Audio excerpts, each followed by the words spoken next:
On le connaît rappeur, on l'a découvert l'an dernier acteur. Kerry James est de retour au Théâtre du Rond-Point pour 2 soirées carte blanche, dont l'une est un concert acoustique au profit de son association qui distribue des bourses d'études aux jeunes en difficulté. Nathalie Sarfati, Massimo Bulgarelli et Raël Moine. Kerry James est un artiste engagé et cela fait des années que ça dure.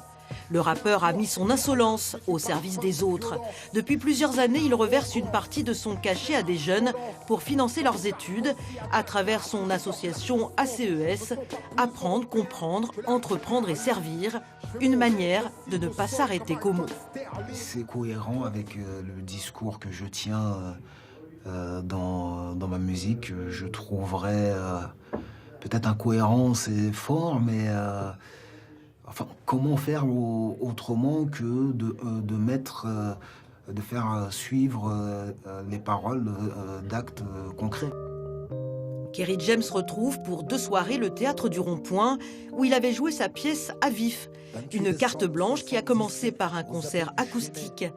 Seul sur scène, il se dévoile et raconte son enfance. Mes parents sont originaires d'Haïti, terre indépendante que mon cœur a choisi pour pays. Le rappeur partage aussi. Il invite Madame Monsieur, le duo qui a représenté la France au dernier concours Eurovision.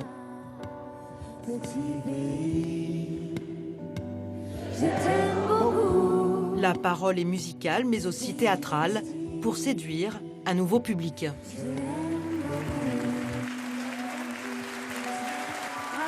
Une partie du public jeune, pas seulement les jeunes de banlieue, mais de la jeunesse, boude le théâtre, qui considère un peu comme un art sclérosé et qu'il faut l'ouvrir aux questions de notre époque. Comme lors de ses autres tournées, le concert se termine en remettant aux jeunes lauréats de sa bourse un chèque symbolique, entre 500 et 2000 euros, pour poursuivre leurs études.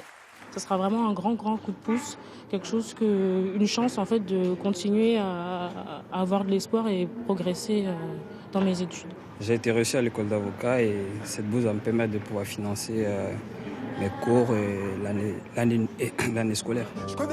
Pour sa 2e soirée, Kerry James proposera une joute verbale autour d'une question: faut-il désarmer la police? Un questionnement provoqué par un artiste qui, outre son côté contestataire, est surtout un humaniste.